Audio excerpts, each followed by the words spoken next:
Well, hello there, and welcome to another exciting episode of Secrets to Real Estate Investing by House Flip Masters. Today, we have kind of a different twist on real estate investing that we don't hear every time. And I'm really excited to bring this different niche to you so you can learn more about it and find out if it's where you want to be. So our guest today is a mobile home park investor who currently owns 13 properties in 8 states and counting. He's growing, got a couple more deals under contract, and he's so experienced and knowledgeable about mobile home parks. And I'm very excited to introduce to you Jefferson Lilly. So welcome, Jefferson. Hi, Holly. Great to be with you today. Thanks for having me on. Well, thank you for taking your valuable time to share your knowledge and expertise with our listeners. Yeah. Well, why don't you give us a little bit of background on your life path and how you've ended up in this place you're at today? Sure. We'll just kind of say roughly the decade prior to getting into this business, I was working in high tech, had been through the dot-com boom and bust and semi-resurgence. But having gone through that, I just became increasingly focused on value investing, initially in the stock market. I'm a huge fan of Warren Buffett, obviously not in his league, but just try and follow his wisdom as much as I can. And so then I started thinking about diversifying out of the stock market and buying real estate. And I wanted it to be value real estate. I live here in San Francisco. I didn't think there was much value here, not very good cash flow. So I was looking really for apartment buildings out in the Midwest. And just from being on sites like LoopNet, looking under multifamily, I'd see 99 apartment buildings at about an 8 cap, yielding about an 8% rate of return. And then I'd see a mobile home park at like 11 cap, building much more. And I thought, well, that's absurd. I'm not buying a mobile home park. That's crazy. And then, but I do the search again and again. And then, Peoria, Illinois, and Dallas, Texas, and Atlanta, Georgia, I kept getting hit over the head with this unique multifamily niche that seemed to yield a lot more money. So I kind of found it part by plan and part by accident, but just started researching it, read every book I could, listened to tapes, went to seminars, built up an unofficial advisory board of about 10 other park owners, and just started running deals by them, and spent more than a year really to learn about the space and find my first deal. But it was worth it, and now this has become, I'm no longer working in high tech, and this has become my full-time vocation, just buying and expanding mobile home parks. Awesome. Well, that leads me to one question about what you just said. Did you have a job that you were working in, like a corporate job, while you were learning about investing, or did you quit your job and then start this? Yes, so I overlapped for about a year. Well, I really took about a year, again, learning about the space, then bought my first park, still had my day job working in Silicon Valley for that first year, and could see after a year that, frankly, that last startup that I was at was not doing real well. And I could see that my mobile home park was doing reasonably well. And frankly, I was putting very little time or money into it. So I transitioned into it really over a couple-year period, a year to learn about it, a year to keep my job and have my first property, and then started doing mobile home parks full-time. Love that. That sounds really smart. Occasionally there's these crazy people that will just quit their job and say, I'm going to make it work no matter what. But great, I think if you can straddle it and keep your income going that from your day job or your corporate job while you're learning, getting educated, and getting that income rolling in before you quit. I think Robert Kiyosaki even has a book called Before You Quit Your Job. I haven't read that one. I've read his Rich Dad, Poor Dad. That was very good. But oh, yeah. Maybe I need to read that one as well. Well, no, you've already quit your job. You're past that, so you're okay. Well, why don't you tell us, you kind of did, I think you've alluded to it too, but if you have anything more to say on it, why mobile home park investing? Like, what about this industry just compelled you, even though you were initially apparently repulsed by it? Sure, as most people are. So so there's several things that make mobile home park investing particularly unique and profitable. So the first is that, frankly, most people are probably repulsed. So what that means is that there's not a lot of money chasing these deals, because most people think, oh, it's all guns and drugs and prostitution and whatever insanity. That might be true for the bottom, 1 or 2% of parks that, of course, get all the bad PR. But that means, 98% of parks are perfectly fine. They're full of hardworking folks. They may not live in a house as nice as you and I do, but they want the same things for their kids that we do. They want better schools. They want their kids to have a better life. And again, they're really just hardworking folks, the vast majority, that don't cause problems. But that never makes the news. So just the fact that this niche has such a bad reputation, frankly, makes it in fact, good niche to invest in. It's not hard to figure out if you're dealing with one of those really bottom 1 or 2% of parks that really are bad. Again, the overwhelming majority of parks are just fine. So that's a reason right there. Then secondly, mobile home parks are the only niche of real estate that are actually shrinking. So if you're otherwise considering, for instance, investing in single-family homes or apartment buildings or self-storage or strip shopping mall or what have you, ultimately they're always, at least in the good times, they're always going to be building more homes and more apartments and more self-storage and more retail space. Every other niche in real estate is actually expanding.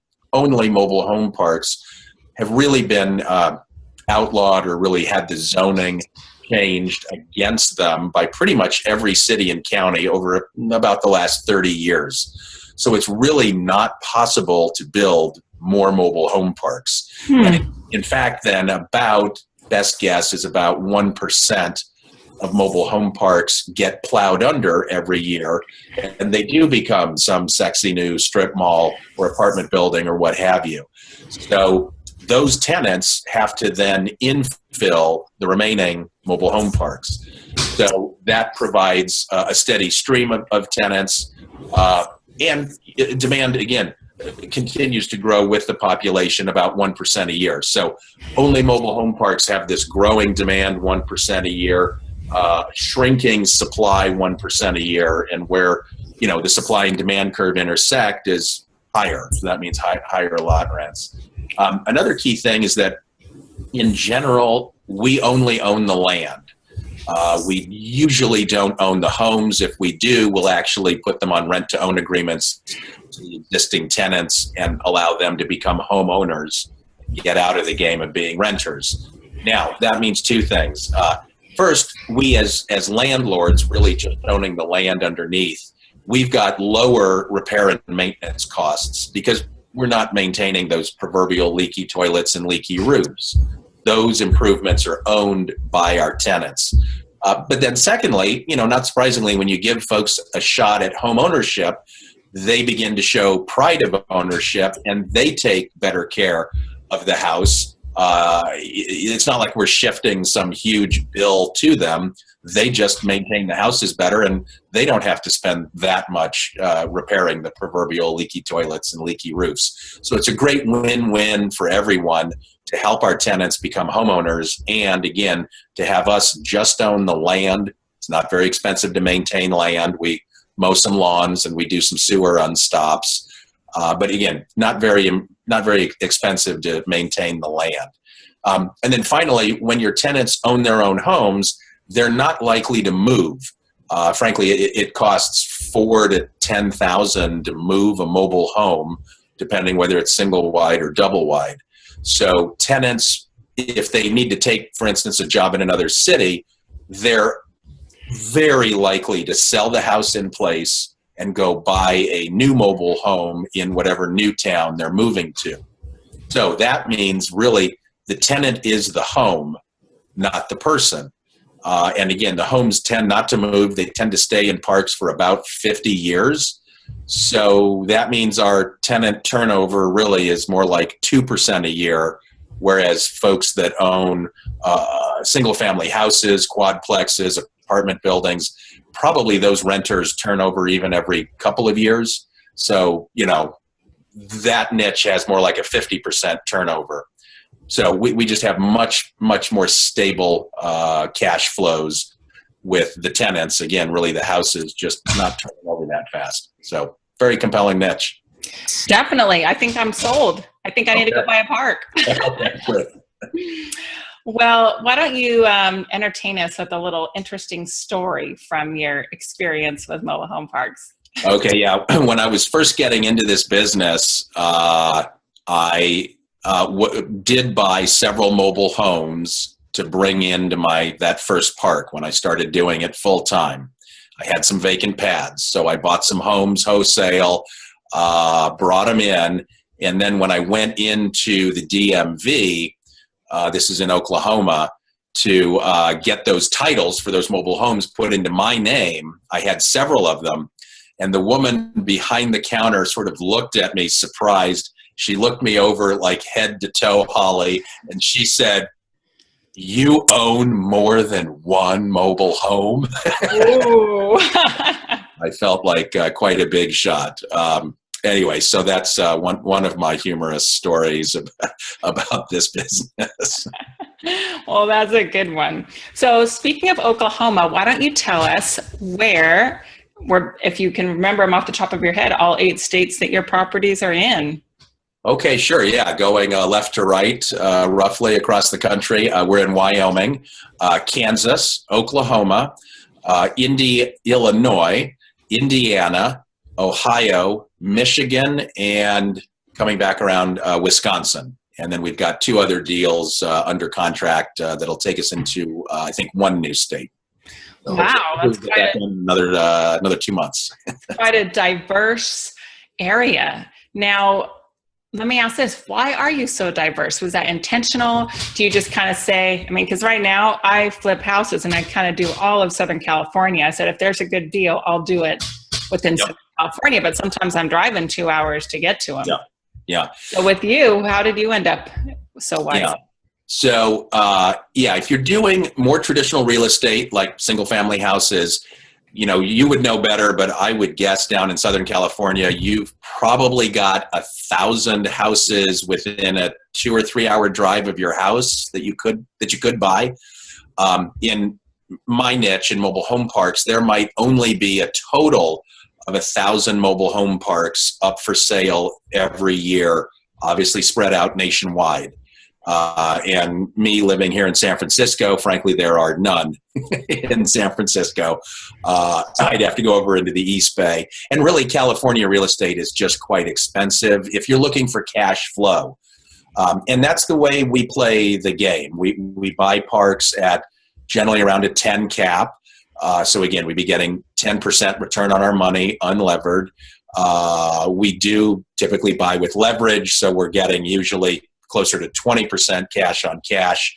And you simply can't do that in California. And again, there aren't too many mobile home parks for sale in California. So I guess as people asked Jesse James why he robbed banks, and he said, well, that's where the money is. So we buy in the Midwest because that's where the money is. I'd love to own within 2 hours of San Francisco, but that's just not likely to happen. So not possible. Yeah. This asset class, when you just own the land and you've got responsible tenants that, again, maintain all their own homes, it makes the ownership, remote ownership, a lot simpler. I'm not saying there are no headaches, but it's a lot simpler to just collect checks from responsible tenants. When again, really the only maintenance to take care of is some sewer unstops and lawn mowing. So this is a relatively easy asset class to manage from a distance when you know what you're doing. Well, that leads me to another question. Do you have an on-site manager at each park that lives on site? Yeah, we in all but one of our parks, we do. And that one park is close enough to another park that they can be managed by the same manager. But basically, yeah, you always want to have an on-site manager.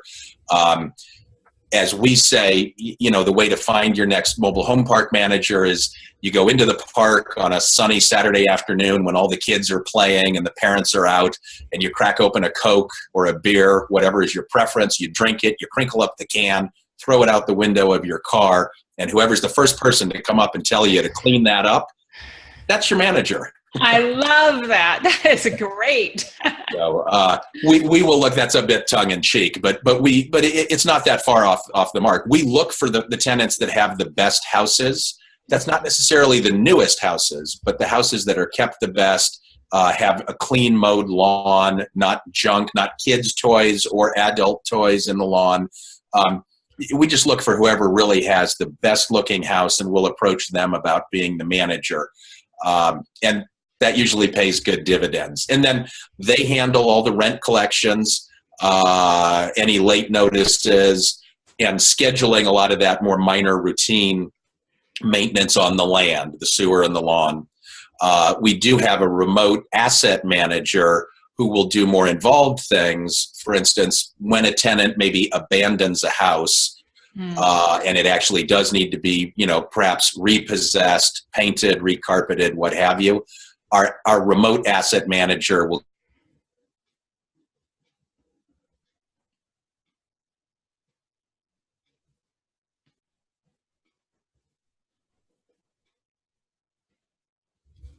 manager also is remote, and then again the managers are all on site.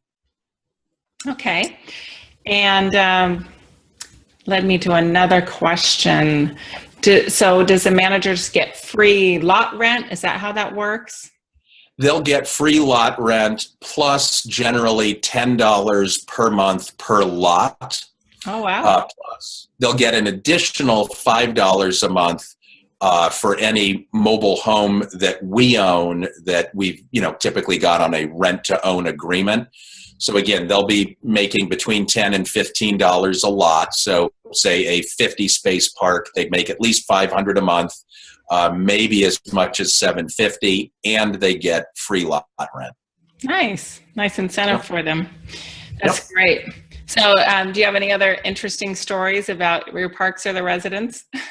My first park was in Oklahoma. That's where I got my start. And I remember asking my manager, I said, and this was in tornado season, May or June, many years ago. And I said, oh my word, like, what do you do when the tornadoes come?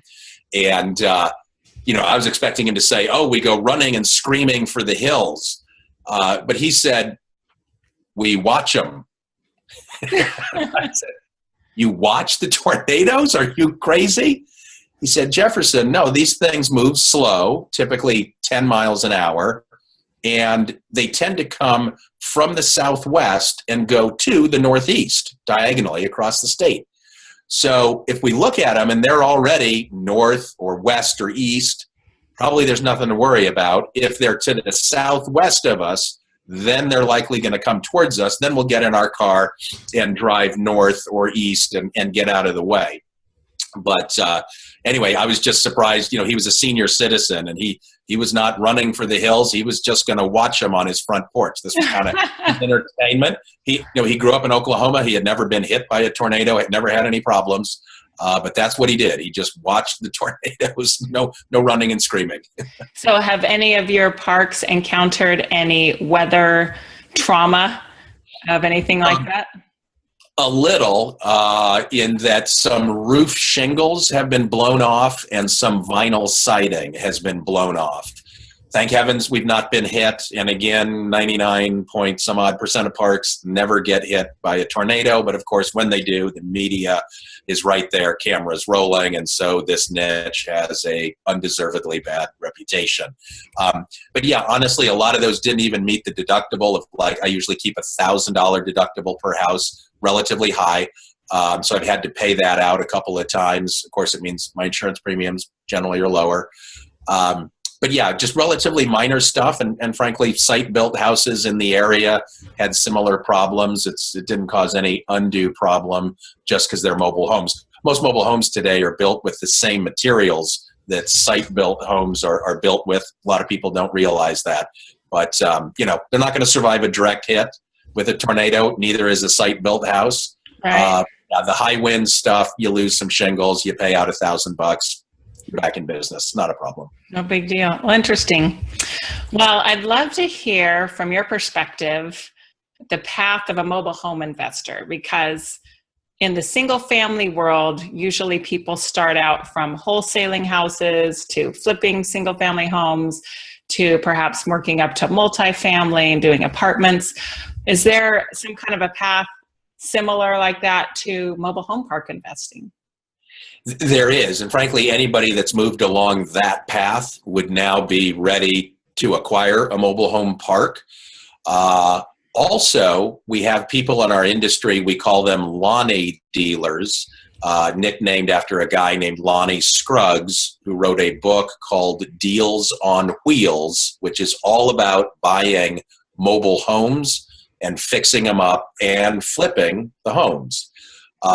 Our advice is that you want to own the park, you want to own the real estate, not the wheel estate. But I do know a guy, for instance, who got started buying and fixing and flipping mobile homes. He would get them from a park owner that frankly probably couldn't care less, maybe even get the home given to him, or he'd buy it for a couple grand. He'd fix it up, a lot of his own time and labor. And then he'd, sell it for 5 or 10,000, take down a couple thousand, which covered most of his hard costs. And then he had created, another $300-400 a month in passive income for him for say another 3 years, maybe 5. Anyway, he got started that way. Individual homes, he got up to 50 mobile homes that he had fixed and flipped and sold on a note. You're not going to get people that'll pay cash. No bank is going to lend on these. So you got to be in a position to take a couple thousand down and then get paid out over time. But anyway, he had upwards of 50 notes providing him income, and then he bought his first mobile home park. But I think he got started again just with a couple $1,000. Now he owns, I believe, 5 mobile home parks. So this business does have a very easy on-ramp for folks that might just get started with a couple thousand. Of course, if you've got tens of thousands, that's probably enough to get a down payment on a couple $100,000 park. You can get started that way, improve it, borrow your money out, buy a bigger park, maybe partner with people. Anyway, this business has a very easy on-ramp for folks to get started. I love it. And what has your path led you to do? Are you using other people's money right now too? Yeah, I got started just with a park. I didn't need to get started with the houses. My first park, I put about $80,000 down. I believe it was a $450,000 acquisition. I got an 81% bank loan. Nice. Put down about 19%. That got me into the business. I then grew, did start investing in some houses, brought in houses, got that park more full, refinanced it, took some cash out and really reinvested back in that park, and then a second park. And then starting about 3 years ago, I partnered up with a guy, Brad Johnson, and we started raising money from outsiders. We got started, this was now 2014. We got started raising money deal by deal. We set up separate LLCs for separate properties and would raise money from anywhere between 1 and 6 people per deal. So we did, I believe, 3 of those in 2014. And then in 2015, we graduated to have a fund properly registered with the SEC called the 506 Reg D fund. So again, we raised money that way and then went out and bought another 8 properties. So investors who are getting to that level of needing to raise outside capital will face the same chicken and egg problem that we faced, which is, do you start with a deal and then need to scramble before closing and raise your money? Or do you start with a fund, you raise money first, blind, really, with no deal, and you then go out and try and find the right deal to buy? So we found the way we solved that conundrum initially, again, was with deals. It helped a lot to be able to show someone a photo, even though it wasn't a sexy photo. It was a photo of a mobile home park. Here's a mobile home that you're going to own, and here's the parking lot, and here's the fence out front. When there was something tangible, that helped and encouraged people to start writing us checks. Again, we had a good track record with that, and I think that then enabled us to graduate up into a fund structure where we could not, we didn't have any specific deals that people were investing in. We would have to first raise the money and then go out and find the deals. But that's the way we do it now. We're about to open our next fund. We anticipate doing that roughly one a year. Again, we'll raise the money first, and then we kind of know, how many deals we need to buy. we'll raise the money first in a fund and then go acquire them. And really, funds do provide some diversification for investors. Heaven forbid if something goes wrong with a park, you've still got the other parks in the fund that presumably are doing well. So we like the fund structure. Some LPs only want to do specific deal by deal investing. They want to feel that they can cherry pick a good deal rather than investing in a blind fund. There are no right or wrong answers there. It's just kind of investor preference. But we like the fund business for ourselves. We like that it also provides good diversification for our investors. Great. So you keep talking about we. Who's on your team? How many people are on this team of yours? Yeah, so Brad and I are the two general partners of Park Street Partners. Okay. We now have roughly another 18 or 20 folks working with us part-time. All of our managers, we've got a dozen managers, again, across the 13 properties. So that's 12 people working part-time on site. We've got the asset manager. We've got a bookkeeper and an accountant. We've got an attorney. We've got one asset manager, and probably we'll bring on a second by the end of the year. And we may actually also bring on somebody that will just focus on marketing our fund. We'll see. Nice. But currently we're roughly 20 folks, well, not all, yeah, roughly about 20 folks working part-time at this, again, spread out nationwide. Brad and I are here in California. Properties are in the Midwest. Our bookkeeper is in India, and our asset manager is in New York. So we're fairly spread out virtual organization. You're global. With email, with video conferencing like we're doing, the world is a very small place. So we feel connected even though we're not physically under one roof. Awesome. Love it. Well, we need to wrap up our show here. So any more entertaining stories that you've got to share with us as we go on out here? Oh, let's see. The same manager told me once, he called me, he said, Jefferson, somebody's broken into, house 526 that you're renovating. They broke into the little window in the back bedroom, in the back door, and they tracked mud on the floor. And so I thought, oh my gosh, we should report this to the police. I hung up the phone with him. I thought about it a little bit, and I realized that window was actually about 7 feet off the ground. Wow. And was probably smaller than the computer screen that I'm talking to you on right now. Long story short, what had happened was the guy that I had hired to rehab the house that week prior had forgotten to repair what was already a broken window, and not yet gotten to steam cleaning the carpet where there was mud. So my manager thought he saw a break-in. It was just the condition that the house was in because the repair guy wasn't finished with the job. So you got to be careful of the stories that you hear out of your mobile park. They're not necessarily lies, but they might not all be entirely accurate either. So as you get into the business, you'll learn to listen for these things and figure out what the truth really is. Awesome.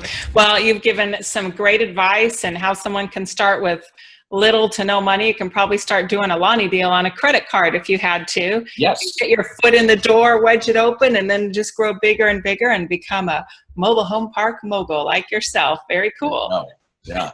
Well, thank you for sharing all of your great education and information today. And what is your website that people want to go to learn about how to work with you or learn more information from you?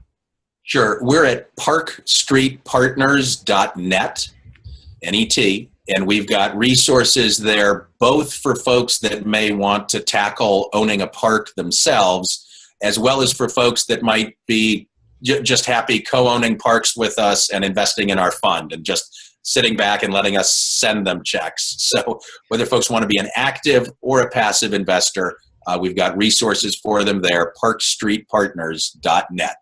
Awesome. And I'll also include your email address and phone number in our show notes too for people that want to get in touch with you. Great. All right. Well, thank you for your time and all your great wisdom. Okay. Thank you, Holly. Great to be with you today. Bye-bye. Hey there, thanks for watching the video. Make sure you like it and click subscribe to get notified of more videos. And you can go to hardhatholly.com for a free download on Secrets to Finding Great Deals.